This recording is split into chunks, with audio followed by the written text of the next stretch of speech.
Imagine this. A boy, no older than you or me, lies curled on the floor of a cupboard under the stairs. The air is stale, suffocating, his breath shallow against the weight of silence pressing down. He doesn't cry anymore. Crying invites ridicule, punishment, emptiness. And yet, in the dark, he dreams of flying. Flying so high that gravity itself would beg him to come back. This isn't just fiction. This is Harry Potter by J.K. Rowling, a story about a scarred boy who discovers magic but carries wounds deeper than any spell could heal. But today, we're not here for wands and wizards. We're here for something more primal, something raw. Have you ever felt invisible? Like your life was happening behind closed doors while everyone else lived out loud? That's where Harry begins. Not with destiny or dragons, but with loneliness. A quiet ache that gnaws at the edges of his soul until it feels like there's nothing left to hold on to. His aunt and uncle treat him like an inconvenience, a stain they can't scrub away. They don't see him as a person, they see him as a problem to be locked up, hidden, forgotten. And maybe you know what that feels like. Maybe someone once told you that you were too much trouble. Or worse, said nothing at all, because silence cuts deeper than words ever could. But then a letter arrives. One small envelope, addressed to Mr. H. Potter, the cupboard under the stairs. It's absurd, almost laughable. Who sends mail to a cupboard? Yet within those few scribbled lines lies the first crack in the wall of invisibility surrounding Harry. Someone knows his name. Someone knows exactly where he is. For the first time, he matters. When Hagrid bursts into that hut on the rock, thunder roaring outside, lightning splitting the sky, he doesn't just bring news of Hogwarts. He brings revolution. He tells Harry the truth: you're a wizard. 4 simple words that shatter everything Harry thought he knew about himself. Suddenly, the boy who never belonged anywhere belongs somewhere extraordinary. Somewhere magical. It sounds beautiful, doesn't it? Like stepping from shadow into sunlight. But let me ask you something. What happens when sunlight blinds you? When the world you thought would save you starts to demand things you aren't sure you can give? At Hogwarts, Harry finds friends, Ron, Hermione, Neville, and enemies, Malfoy, Snape, Voldemort. But more than anything, he finds choices. Choices that force him to confront questions most adults spend lifetimes avoiding. Who am I without my pain? What does it mean to belong if belonging comes at a cost? Can I carry the weight of being chosen without losing myself? Think about it. The Sorting Hat wanted to put Harry in Slytherin. Imagine that. Imagine the boy who lived walking among ambition and cunning instead of bravery and loyalty. Would he still be Harry? Or would he become something darker, sharper, colder? In the end, he chooses Gryffindor, not because it's easy, but because it's hard. Because choosing courage over comfort means staring fear in the face and saying, "Not today." Courage becomes his armor. But even armor has cracks. There's a moment in the book that haunts me. When Harry looks into the mirror of Erist, he sees his parents. Alive. Smiling. Reaching for him. For one fleeting heartbeat, he isn't alone. Isn't abandoned. Isn't broken.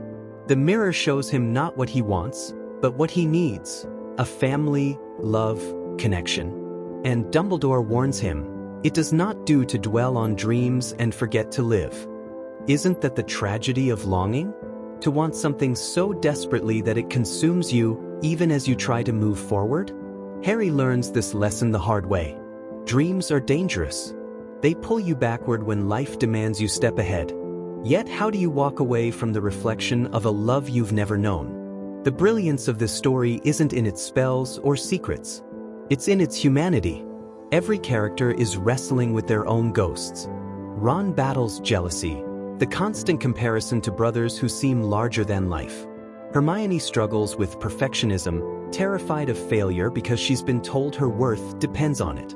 Even Snape, with his cruel tongue and shadowed past, is driven by a grief so profound it poisons everything he touches. And Voldemort? Oh, Voldemort. He isn't just a villain. He's a warning. A man who feared death so much he tore his soul apart trying to escape it. Pieces of himself scattered across objects, people, places, until there was nothing left of him to save. Fear made him monstrous. Fear stripped him of his humanity. And isn't that terrifying? To realize that the thing we run from can destroy us long before it catches up? Harry faces these same fears. The prophecy looms over him like a storm cloud, promising pain and loss and sacrifice. He will have power the Dark Lord knows not, but at what cost? How do you fight fate without losing yourself? How do you keep living when every step feels like walking toward your own funeral? Yet through it all, Harry chooses. Over and over again he chooses. Even when the path is jagged and uncertain. Even when the weight threatens to crush him. Because choice, messy and imperfect, is the only thing that makes us free. Do you want to hear the breakthrough moment? The moment where everything shifts, not just for Harry, but for anyone who's ever felt lost, afraid, unchosen? The breakthrough moment doesn't happen in a blaze of glory. It happens quietly, almost invisibly, in the heart of something ordinary, a chessboard. Yes, a chessboard. Ron sacrifices himself during that game, lying battered and broken on the cold stone floor, so Harry can move forward. That's chess, Ron says simply, as if trading his safety for victory is the most natural thing in the world. But it isn't natural. Not really. Sacrifice never is. And maybe you've been there, making choices that feel like tearing pieces of yourself apart because someone else needs you to. Maybe you've stood on the edge of your own chessboard, wondering how much you're willing to lose for the people who matter. Wondering if they'll even notice. Ron's act teaches Harry something profound. Love isn't just feeling, it's action. Love is choosing to step aside, to let go, to give up what you want most so others can survive. That's when Harry begins to understand the power the Dark Lord knows not. It isn't magic. It's connection. It's belonging. It's the willingness to die, not for glory or revenge, but for the fragile, beautiful web of relationships that makes life worth living. And then comes the graveyard. The Triwizard Cup becomes a portkey, yanking Harry into darkness. Voldemort rises again, skeletal and serpentine, breathing hatred with every word. Cedric dies first, just a boy, barely older than Harry. Killed for nothing. For sport. For cruelty. And Harry freezes, staring at Cedric's still body, realizing for the first time that death isn't abstract. It's real. It's final. It's waiting. Do you remember the first time you truly understood mortality? When you realized that the people around you, your parents, your friends, even you, won't be here forever. That moment hollows you out, leaves you raw, makes you question why any of this matters if we're all just dust in the end.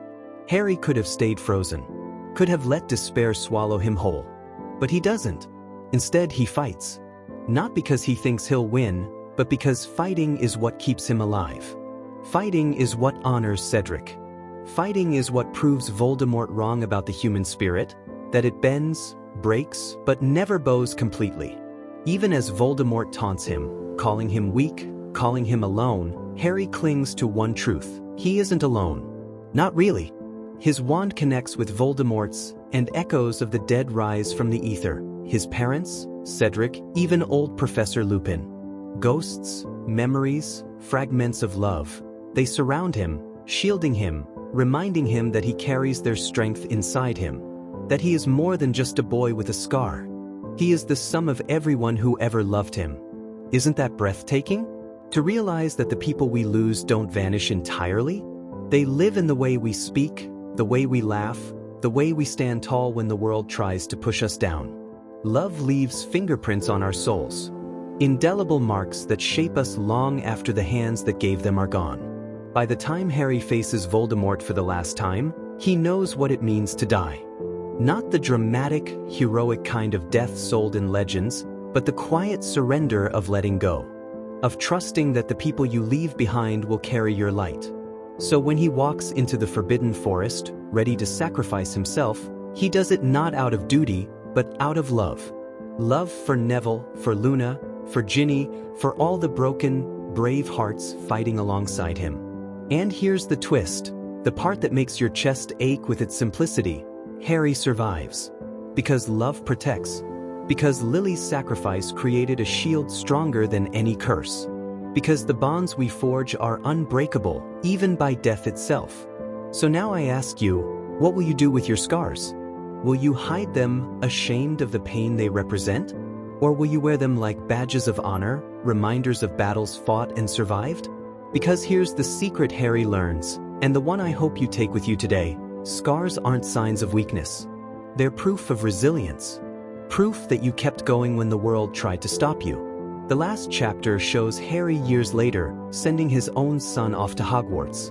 There's a line that hits me every single time. The scar had not pained Harry for 19 years. All was well. 19 years. Can you imagine carrying that weight for nearly 2 decades? Yet those 4 words, all was well, aren't just an ending. They're permission. Permission to rest. To heal.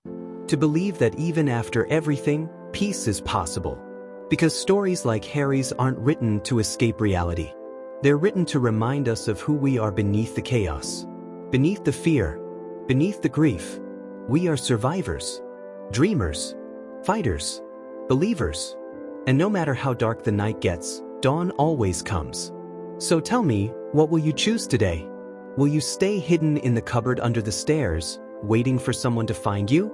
Or will you step into the storm, knowing full well it might break you, but also knowing it might set you free? Whatever you decide, remember this: you are not alone. None of us are. We are threads in a tapestry woven from courage, loss, and love. And though the pattern may seem tangled now, trust that someday, it will make sense. Someday all will be well. Feel like you're meant for more, but don't know how to get there? You're not alone. Every success story starts with doubt and a spark. The Self-Made Millionaire, Zero to Wealth isn't just a book.